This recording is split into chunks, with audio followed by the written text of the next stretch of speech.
ሰላም እንዴት ውላችኋል? ውድ የብስራት ዩቲዩብ ቻናል ተከታታዮቻችን፣ ይህ የአፍሪካ ኮርነር ፕሮግራማችን ነው። ተፈራ ታመናና አዲስ መሐመድ ከመላው ስቱዲዮ ባለሙያዎች ጋር በጋራ ቆይታ እናደርጋለን። አብራችሁን ስለምትሆኑ እጅግ አድርገን እናመሰግናለን። ተፌ እንዴት ነህ? እንዴት ውለሻል? አዲስ ሁሉ ሰላም? ሁሉ ሰላም ይመስገን። አፍሪካ ኮርነር ከጥሎ ማለፍ ጀምሮ የተለያዩ ጨዋታዎችን ዳሰሳ ስናደርግ ቆይተን ነበር። ቅድመ ጨዋታዎችን ስንመለከት ነበረ። ከጨዋታ መልስ ደግሞ ያሉ ጉዳዮችን በተለያዩ የብስራት ፕሮግራሞቻችን ላይ ስናቀርብ ነበረ። እነሆ ተጀመራልን ከዛ ተፈጸመ ልንል የቀሩን ጥቂት ቀናቶች ናቸው። እሁድ ከአንድ ወር ቆይታ በኋላ ይጠናቀቃል። አስተናጋጇ ሀገር ሞሮኮ ከሴኔጋል ጋር የፍጻሜ ጨዋታዋን ታደርጋለች። ከ2004 በኋላ ለፍጻሜ ደርሳለች። የ50 ዓመታት የዋንጫ ድርቅን ታስታግሳለች ወይስ እንዴት ይሆናል የሚለውን ከሴኔጋል ጋር የምናይበት የእሁድ ምሽቱ ጨዋታ ተጠባቂ ነው የሚሆነው። እንደ አጋጣሚ ሆኖ ሁለቱም ሀገራት አንዳንድ ጊዜ ብቻ ነው የአፍሪካ ዋንጫን ማሳካት የቻሉት። ነገር ግን ከቅርብ ዓመታት ወዲህ ደግሞ ሁለቱም ተመሳሳይ በሚባል ደረጃ ባላቸው ብቃት እንዲሁ ከፍተኛ ቡድኖች ናቸውና የእርስ በርስ ግንኙነታቸውን በመመልከት እንጀምርና ሴኔጋል ከሞሮኮ ድራማዊ ምሽት የምናይበት ይመስለኛል። ትልቅ ጨዋታ ነውና እሱን እንዴት ትመለከቷለህ ብለን እናንሳ። የአፍሪካ ዋንጫው እንግዲህ ጥሎ ማለፎችን ስንዳሰስ ቆየንና ፍጻሜው ደርሰው ደግሞ ዛሬ ተገናኘን። በመጪው እሁድ የፍጻሜው ጨዋታ በሞሮኮና ሴኔጋል መካከል ይከናወናል። ትንሽ ሀሳቡን አንስተሽዋል። በተወሰነ የታሪክ ዳራዎችን እንደው ጠቀስ አድርገን ከዚያ ደግሞ ጨዋታውን በተመለከተ አሁናዊ ጨዋታውን በተመለከተ ስለ ተጫዋቾቻቸው ስላላቸው ስብስብ ስለ ፍጻሜው ምን ሊያስመለክተን ይችላል የሚለውን ደግሞ እንቃኛለን። እንዳነሳሽው ሁለቱም ሀገራት አንድ ጊዜ ነው በአፍሪካ መድረክ መንገስ የቻሉት። 1976 የኢትዮጵያ ባዘጋጀችው አፍሪካ ዋንጫ ላይ ሞሮኮ ዋንጫውን አሳካች። 2001 ላይ የቅርብ የትውስታችን ነው። ሴኔጋል ያ ወርቃማው ትውልድ ድል ያደረገበት አጋጣሚ እንደዚሁ ይወሳል። እንዳነሳሽው ከ2004 በኋላ ሞሮኮ ፍጻሜ የደረሰችበት በቱኒዚያ የአፍሪካ ዋንጫ ላይ ለፍጻሜ ደረሳ ረነር አፕ ነበረች በጊዜው ሞሮኮ። ለው የሚገርመው ነገር ዋሊድ ሬግራጉይ ተጫዋች ነበር በዛን ጊዜ የሞሮኮ ብሔራዊ አሰልጣኝ ዋሊድ ሬግራጉይ በጊዜው ሞሮኮን በመወከል ከተሳተፉ ተጫዋች መካከል አንደኛው ነበር። 22 ዓመት እንግዲህ ይሄንን የሞሮኮን ጥራት ለሚያስብ የእግር ኳስ ተመልካች ያስደነግጣል አይደለ? ሞሮኮን የሚያክል ባለፉት 10 እና 15 ዓመታት በአፍሪካ እግር ኳስ በጣም የተለየ ጥራት ያላቸው ቡድን ናቸውና እነዚህ ሁሉ ዓመታት ምን እየሰራች ነበር እንደ እግር ኳስ ፌዴሬሽን ከዚያም ባለፈ እንደ ሀገርም መጠየቅ የሚገባ ይመስለኛል። እርግጥ ነው አውትሻይን ያደረጉት ባለፉት 5 እና 6 ዓመታት ነው። ቢሆንም ግን ሞሮኮ ምን ጊዜ የማይነጥፍ በተለይ ከአውሮፓ ሀገራት ጋር ያላት የእግር ኳስ ትስስር ብዙዎቹ ከተመለከትን ውልደታቸውና እስከ ቲኔጀር እድሜያቸው ድረስ በአውሮፓ ነው አይደል የሚያድጉት። በተለይ በኔዘርላንድ አካዳሚዎች በስፔን አካዳሚዎች ያሳልፋሉ። ያ ደግሞ በጅማሪያቸው ላይ ግራስሩት ባሉበት ሰዓት ላይ የተለየ እግር ኳስ አረዳድ እንዲኖራቸው ያደርጋል። ከዚያ ከፍ እያሉ ሲመጡ ወደ ሞሮኮ ቢመለሱም እዚያው አውሮፓም ከዘለቁ ወደ ፈረንሳይ ያመራሉ። ወደ እንግሊዝም የመጡበት አጋጣሚ ያለ እዛው ስፔን ይቆያሉ ኔዘርላንድ እና ያ የተለየ እግር ኳስን ጥራት ባለው በአውሮፓ ልክ እንዲረዱ ያደርጋቸዋል። ያ ደግሞ የእግር ኳስ ነጸብራቃቸው ወደ አፍሪካ መጥተው ደግሞ የተለየ ጥራትን ያስመለክቱናል። እናም ይገርማል ከ22 ዓመታት በኋላ ለፍጻሜ መድረሷ ሞሮኮ ይህ የሚነሱ ታሪኮች ናቸው። ምናልባት እንደ አጋጣሚ ሆኖ በታሪክ ለመጀመሪያ ጊዜ የሚሆን ነገርም አለ አይደለ? ስለ ዋሊድ ሬግራጉይ ስታነሳ ስለ ሞሮኮ አሰልጣኝ የቀድሞ ተጫዋች ነው። በዚህ ውድድር መድረክ እንደ አጋጣሚ ሆኖ 4 ቡድኖች መጨረሻ ላይ የቀሩ የፍጻሜው ጨዋታ ላይ በትውልድ ሀገራቸው አፍሪካን ሆነው ለፍጻሜ የደረሱ አሰልጣኞች ሆናሉ። ራሱ የሞሮኮን እንዲሁም ደግሞ ታፔ ታያው እሱም የሴኔጋል ነው። የግብጽን ካነሳህ ደግሞ ሳማሰን ተጫዋቻቸው ነበረ። እንዲሁም ደግሞ አሁንም አሰልጣኛቸው ነው። ናይጄሪያንም ኤሪክ ቼልን ካየህ እንዳጋጣሚ ሆኖ ከዚህ ቀደም በታሪክ እንዲህ አይነት ነገር አላስተዋልም አልተመለከትንም ነበርና ይሄም ግጥምጥሞች በታሪክ ለመጀመሪያ ጊዜ የሚሆን ነው። እንደው የፍጻሜው ጨዋታ የመጀመሪያውን ጨዋታ የተደረገበት የፕሪንስ አብደላህ ስታዲየም ነው አይደለም የሚደረገው። ከ60 ሺህ በላይ ደጋፊዎች አሉ። የደጋፊዎችን ነገር ደግሞ ካነሳን በአሁኑ በተለይ ግማሽ ፍጻሜ ጨዋታ ላይ የሞሮኮ መንግስት አንድ ያደረገው ነገር ነበረ። እሱንም ማንሳት እንችላለን። የበዓል ወይም ደግሞ ስራ እንዳይገቡ ዝግ አድርጎት ነበር ልክ እንደ ክብረ በዓል አድርጎ መንግስትና ይሄ ነገር ደግሞ ከሰሞኑ ትንሽ ያስተዋለው ነገር ነበር። እንደ አጋጣሚ ሆኖ ሞሮኮ ማሸነፋ ለፍጻሜ ማለፍ ችላለች ናይጄሪያን ምንም እንኳን በመለያ ምት ቢሆንም ያላትን ግን ያጫውት ጥንካሬ መከላከል ብቃትና ያላትን ምርጥ ብቃት የቡድን ብቃት ያስመሰከረችበት ነበር። ደጋፊዎቹም እንዳልኩ መለያቸውን ለብሰው ቀይ በቀይ አሸብርቀው ስታዲየም ገብቷል። ምናልባትም እኮ እዚህ ጋር ካነሳ ነው አይቀር የናይጄሪያ ምናልባት ፔናልቲ ሲመታ የነበረው የሚያሰሙት ድምጽ ደጋፊ ምን ያህል ተጽዕኖ እንዳለው በርካታ ደጋፊዎች ወደ ስታዲየም ገብተው ነበር እንዳልኩ ዝግ ተደርጎ ነበር ይሄም ደግሞ ፍጻሜውን እንዲያልፉ አድርጓቸዋል በመንግስት በኩል የተደረገው ነገር ስለዚህ ይሄ ነገር ደግሞ በሞሮኮ የተመለከተው ጉዳይ ሌላኛው ነው በአንጻሩ ምናልባት ትንሽ ቅሬታ ተብሎ ሲነገር የነበረው የትኬቶች አለመኖር ሌሎች ደጋፊዎችም እንዳይገቡ የተደረገበት መንገድ ነበር ትኬት ቀድሞ አልቋል ተብሎ እንዳጋጣሚ እንግሊዛውያን ጥንዶችም ይሄ ነገር ተፈጥሮባቸዋል ወደ ስታዲየም ሊገቡ ነበር ግን ትኬት አልነበረም ናይጄሪያ ከእንግሊዝ የመጡ ናይጄሪያኖች ናቸው እና አገራቸው ሊደግፉ ነበር አልተሳካም ይሄም ጉዳይ እንደሌላ አንድ ደግሞ መስተካከል አለበት ተብሎ የሚታይ ጉዳይ ነበር በዚህ አፍሪካ ዋንጫ የተመለከተነውና ይሄን ይመስላል አይደለ አንዳንድ ጉዳዮች ብዙ ጥያቄዎች የሚነሱበትም ነበር እንዳልሽው ብዙ ጊዜ እንደዚህ ቶርናመንቶች ሲሆኑ ይሄ ኦንላይን ቲኬቶችን መቁረጥ የተሻለ አማራጭ ነው አይደለ ምክንያቱም ጉዞ አለ ከዛ ሆቴል ማረፍ አለና እነዛን ሂደቶች ከመከወን አስቀድሞ ኦንላይን ቲኬቶችን ኮንፊርም ማድረግ ቢቻል አንደኛው የተሻለው ጉዳይ ነው እንደ ቶርናመንትም ብዙዎች ከድምቀት አንፃር ጥያቄ ተነስቶበታል ኢንፍራስትራክቸሩ በጣም አስደናቂ ነው የስታዲየሙ ጥራት ያንዳንዱ ፋሲሊቲ ነገር ግን ያ ብቻውን የእግር ኳስን ቫይብ አይፈጥርም አይደለም በአይቮሪ ኮስቱ የአፍሪካ ዋንጫ ላይ በእያንዳንዱ ጎዳና ላይ ባንዲራዎችን በመያዝ እና በዛ ያለ ነዋሪዎቹ ያንን ከፍ ያለ ስሜት ይፈጥሩት ነበር በሞሮኮ ግን እዚያው ስታዲየም አቅራቢያ እንጂ ከዚያው ውጭ ባሉት አካባቢዎች ላይ እነዚህ ቫይቦች አለመኖሩ ጥያቄም እንደው ሲነሳ የነበረበት አጋጣሚ አለ በምዕራብ አፍሪካ ሀገራት ላይ እንዲህ አይነት ነገሮች አዲስ አይደሉም በአፍሪካ ዋንጫም አለፍ ሲል ደግሞ በታላቁ መድረክ ዓለም ዋንጫም ድምቀቶች ናቸው እኮ አይደለ የሚያሳዩት እንደውም ተጫዋቾች ራሱ እኮ በአውሮፓ መድረክ መጥተው ግብ ሲያስቆጥሩ ሴሌብሬሽን ናቸው ብዙ ነገራቸው ተቀርጾ የሚቀር እንዲሁም ደግሞ መለያቸው ምልክታቸው ነው ምናልባት ይሄ የሰሜን አፍሪካና የምዕራብ አፍሪካ ሀገራት ልዩነት እዚህ ጋር ክፍተት ይኖራል አይደለ አንድን ትልቅ መድረክ ለማድመቅ ያለው ነገር ምናልባትም ማንነትና ባህልም እሱን ደግሞ አጉልቶ ለማሳየት የሚደረግ ጥረት ደግሞ የእምነትም ጉዳይ ሊኖር ይችላል ሊነሳ ይችላል ምናልባትና አንዳንድ ጊዜ ያሉበትም ቦታ ሊወስኑ ይችላልና ያ ይሆናል ልክ ነው ምናልባት ስለ ጨዋታው ዲቴል ከማንሳታችን በፊት ስለ ሽልማቶቹም ትንሽ ሐሳብ ብናነሳ መልካም ይመስለኛል እድገቶች አሉ በየጊዜው የአፍሪካ ዋንጫ አሸናፊዎች ፕራይዝ የሚያገኙበት አጋጣሚ ማለት ነው አሁን ላይ ፓትሪክ ሙሴፔ ማስቀድመው ተናግረውት ነበር በ43% ከፍ ብሏል ከአይቮሪ ኮስት የአፍሪካ ዋንጫ በ43% ከፍ ያለበት አጋጣሚ አለ የ2001 ላይ የካሜሩን የአፍሪካ ዋንጫ ላይ ሴኔጋል ዋንጫ ያሳካችበት አመት ላይ $5 ሚሊዮን ነበር ለአሸናፊው ሽልማት የሚበረከተው ከዚያ አደገና 2023 የኮት ዲቮሩ የአፍሪካ ዋንጫ ላይ $7 ሚሊዮን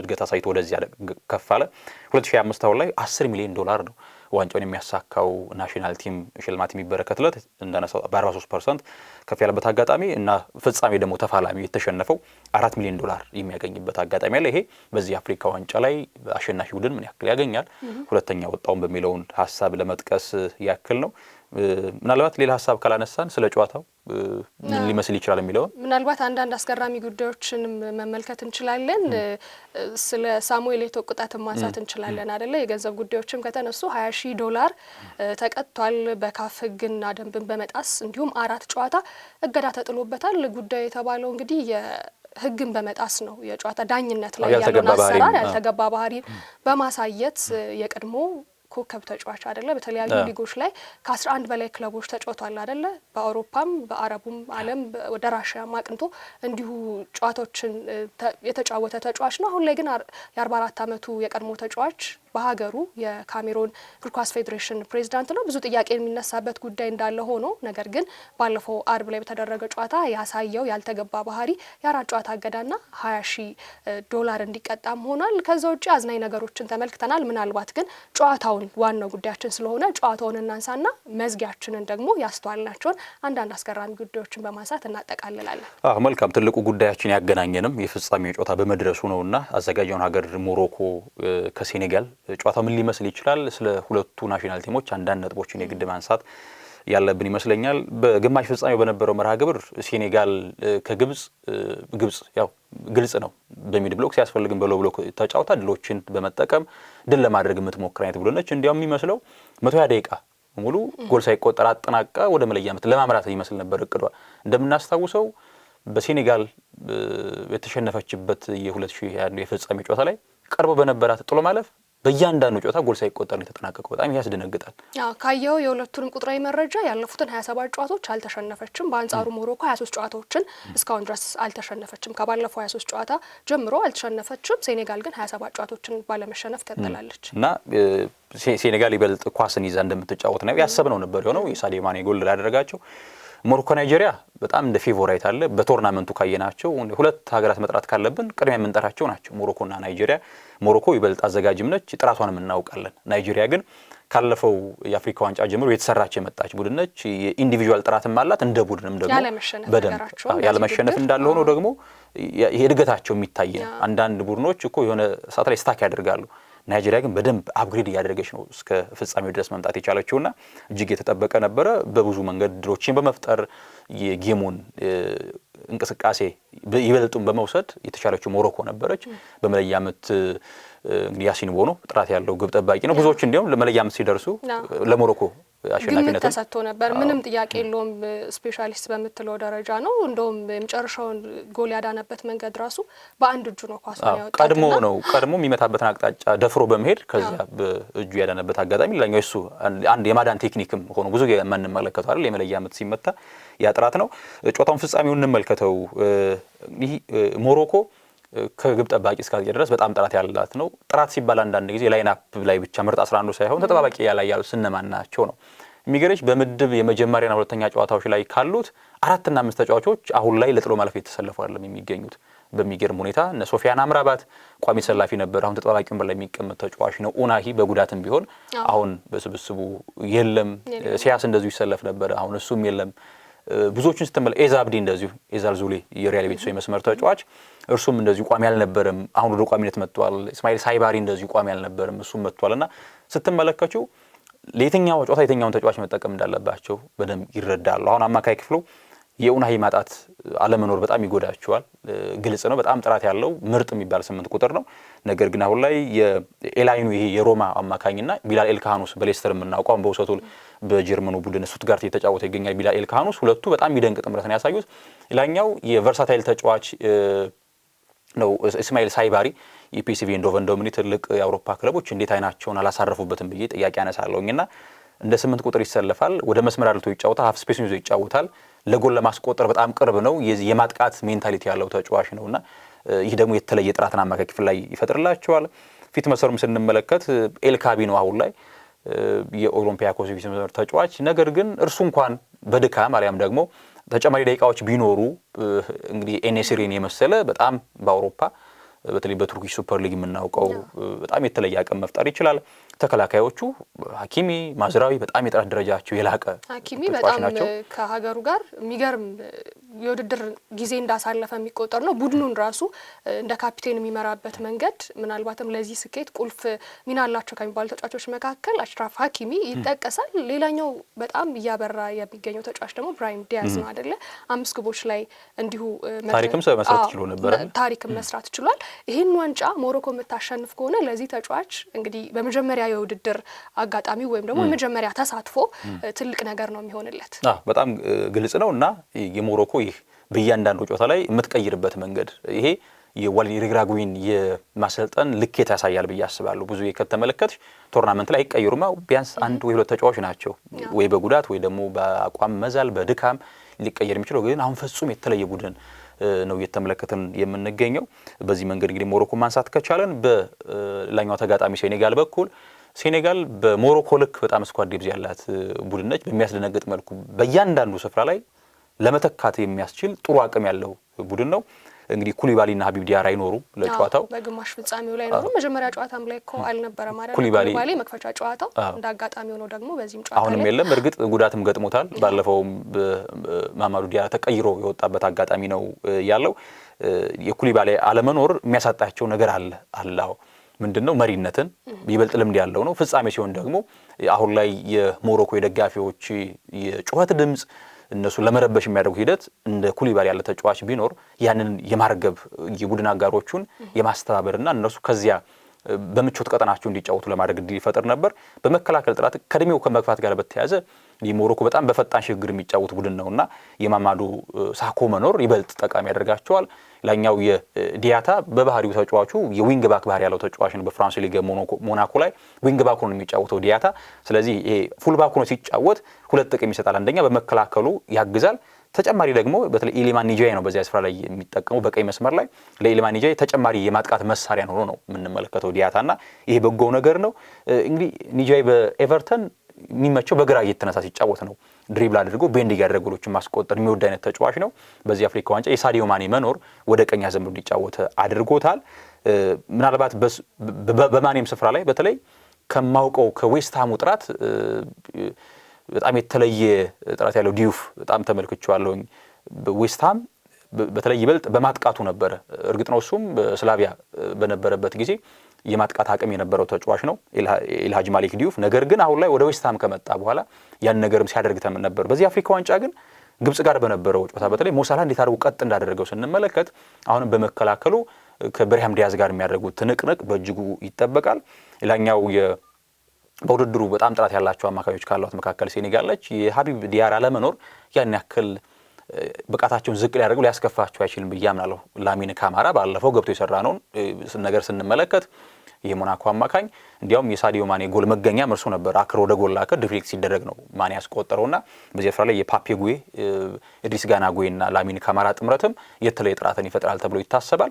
እናም ልክ እንደ ሞሮኮ ሁሉ ሴኔጋልም በስብስብ ጥራት በጣም የተሟላች። ስለዚህ አሁን ላይ አሸናፊው ቡድን ሊያደርግ የሚችለው በታክቲክ የተሻለ ሆኖ መቅረብ እየቻለ የጌሙን ቴምፖ መቆጣጠር እየቻለ ለሴኔጋል በተለይ ይበልጥ ጫና አለበት። ሞሮኮ እንዳልሽው እንደ ቡድን ጥሩ ቡድን ነው። የደጋፊ አድቫንቴጅ አለ። በብዙ መንገድ በራስ ተመናቸው ከፍ ብሎ ነው የሚገቡት። ሴኔጋል በአንጻሩ ግን አንደኛ የሪግራጉን ይሄ ከሚር ተነስቶ ፕሬሲንጋቸው የሚደንቀኝ ምንድነው ብዙ ክለቦች ፕሬስ ሲያደርጉ በተለይ ገገን ፕሬሲንግ ሳቢ ምንድነው የተቃራኒ ቡድን ተከላካዮች ኳስ ሲይዙ በፍጥነት ፕሬስ አድርጎ ኳስን ለመንጠቅ ነው። ሞሮኮ ግን እንደዛ አይደለም።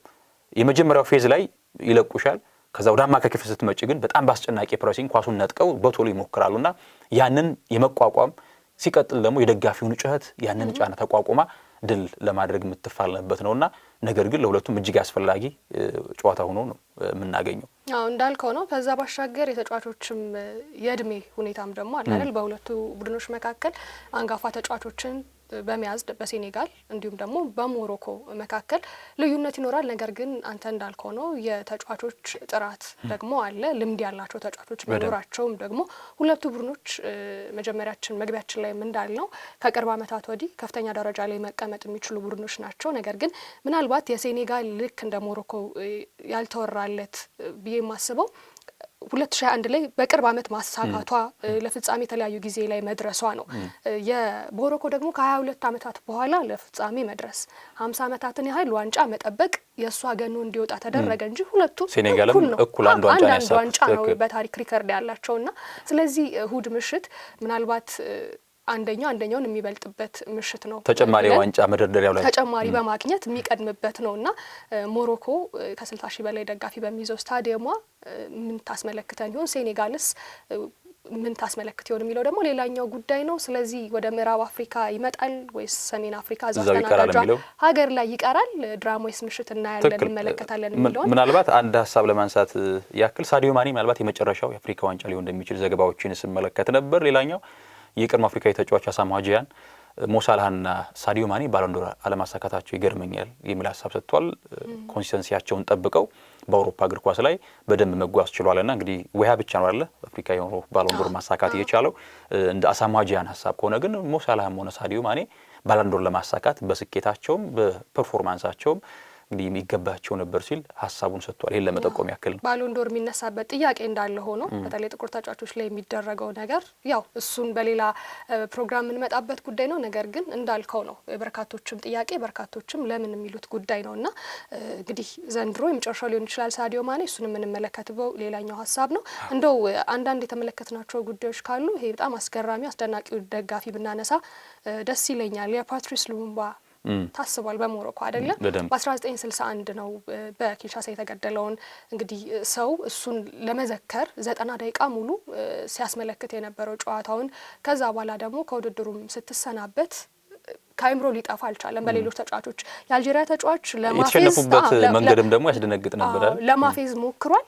በአንጻሩ ደግሞ የናይጄሪያ ተጫዋች ደግሞ እሱን አኩራዳምሳ የሴቪያው ተጫዋች እሱን የተደረገበትን ነገር ለማድረግ ትንሽ ሚዲያዎችን በጣም ተቆጣጥሮ የነበረ ጉዳይ ነው። ሀገሩን ከገባ በኋላ የመኪና ሽልማት እንደተሰጠውና ሀገሩን የበለጠ እንደሚያስተዋውቅ ምን አይነት ጽናት ነው የሚባል በተለያዩ ሶሻል ሚዲያ ፕላትፎርሞች ትሬንድ ሆኗል እስካሁን ድረስና ይሄ ጉዳይ እጅግ በጣም ሳቢ ከነበሩ ጉዳዮች መካከል አንዱ ነበረ። በርካቶችን ያነጋገረ የሞሮኮ አፍሪካ ዋንጫ ጉዳይ ነው። በሌላ በኩል እንዲሁ ልናነሳው የምንችለው ቀደም ብለንም አንስተነዋል፣ የሞሮኮ የሩቡን ጨዋታ መዝጋቷን መቼም ትልቅ ነገር ሲኖር ነው አይደለ? ክብረ በዓል የሀገራዊ ይሄ ብሔራዊ በዓል ምናምን ሲሆን በአረብ ሀገራትም የለመድነው ጉዳይ ነው ዝግ የሚደረገው ለአንድ ጨዋታ ያውም የግማሽ ፍጻሜ ጨዋታ ላይ እንዲህ አይነት ነገር መደረጉም ትንሽ አስገራሚ ነገር ነበረ። የባለ አንድ አይኑ ተጫዋች ወይም ደግሞ አንድ አይኑን ከጊዜ በኋላ ያስላጠ ቡርኪና ፋሶ ተጫዋችም አነጋጋሪ ነበር። ምናልባት በጊዜም ከውድድሩ ብትሰናበት ሀገሪቷ እሱ ግን ያስመለከተው ነገር በርካቶችን ትኩረት የሳበ ጉዳይ ነበር አይደለ? ከጊዜ በኋላ ነው ይሄ ጉዳይ ተጫዋች ላይ የተከሰተበት። በኢንፌክሽን ምክንያት ነው እስከ ካንሰር ይደርሳል የተባለ ጉዳት ደርሶበት ነበረ። ነገር ግን በስተመጨረሻም አንድ አይኑ ጠፍቷል። አሁን ላይ ግን ማብራት ችሏልና ይህም ተጫዋች አነጋጋሪ ከነበሩ ጉዳዮች መካከል አንደኛው ነው። የሳሙኤል ኢቶም ቅጣትም መግቢያችን ላይ ያነሳ ነው። የተለያዩ ሀሳቦች የተለያዩ ነገሮች ተመልክተናል። ዳኝነቱም ላይ እንዲሁ የተመለከትነው ጉዳይ ነበረ። በቫር በኩል ጨዋታ ተቋርጦ የውጤት ለውጦች እስኪኖሩ ድረስ በ2025 የሞሮኮ የአፍሪካ ዋንጫ ያየናቸው ጉዳዮች ነበሩ። ምናልባት አንተ ቀረ የምትለው ያልተነሳ ሀሳብ አለ የምትለው ካለ እርሱን እንነጋገርና በቂ ናቸው። እንዳልኩሽ ሁለት ሀሳቦች ናቸው። የዳኝነቱና በተለይ ቫይቡ የኔ አይቮሪ ኮስቱ በምንጊዜም የኔ ምንጊዜ ምርጡ የአፍሪካ ዋንጫ ነው። ከዚያም ሊበልጥ ይችላል ነበር የብዙዎች ግምት። ነገር ግን እኔም በጠበቅኩት ልክ አላገኘሁትም። ዳኝነቱ በተወሰነ መንገድ ከጥሎ ማለፉ በኋላ መሻሻሎችን ተመልክቻለሁ። የኢቶ ቅጣት ጋርም በተያያዘ የዳኝነቱ ክፍተት ነበረበት። የዳኝነቱ ጉዳይ በጠበቅኩት ልክ አለመሆኑ፣ ሌላኛው ደግሞ የቶርናመንቱ ቫይብ ምናልባት ሞሮኮ ስትጫወት ካልሆነ በስተቀር በሌሎች አጋጣሚዎች የተለየ ነገር መመልከት አልቻልንም። ከዚያም ባለፈ በአይቮሪ ኮስት የአፍሪካ ዋንጫ ላይ በእያንዳንዱ ስፍራዎች ላይ የአይቮሪ ኮስትን ባህል ሊያንጸባርቁ የሚችሉ ራሱ ቪዲዮዎች ይሰሩ ነበር፣ ስንመለከት ነበር። አሁን ላይ እነዚህ አይነት እንቅስቃሴዎች አለመኖራቸው ነገሮችን ይበልጥ ከፍ እንዳይሉ አድርጓቸዋል ብዬ አምናለሁኝ። ነገር ግን እንደ ሜዳ ላይ እንቅስቃሴ በታክቲክ የታጠረ ትልቅ ቡድኖች በጠበቃቸው ያገኘናቸው ሆኖ ያገኘው የተለየ ሀሳብ የለኝም። ለፍጻሜ ይደርሳሉ ተብሎ በበርካቶች እግር ኳስ አፍቃሪያን ዘንድ የተጠበቁት ቡድኖች ለፍጻሜ ደርሰዋል። በርካቶች አስተናጋጁ ሀገር ሞሮኮ ዋንጫው ልታሳካበት እድል ይኖራል ብለው ድምጻቸውን ሰጥተው ነበረ። ምናልባት ደግሞ ሴኔጋልም ግምት ከተሰጣቸው ናይጄሪያ ነች ሞሮኮ ማግኘቷ እንጂ ናይጄሪያም ተጠብቃ ነበር። ግን ያ ሞሮኮ ጋር ከተጠበቁ ሁለቱ ተገናኙ።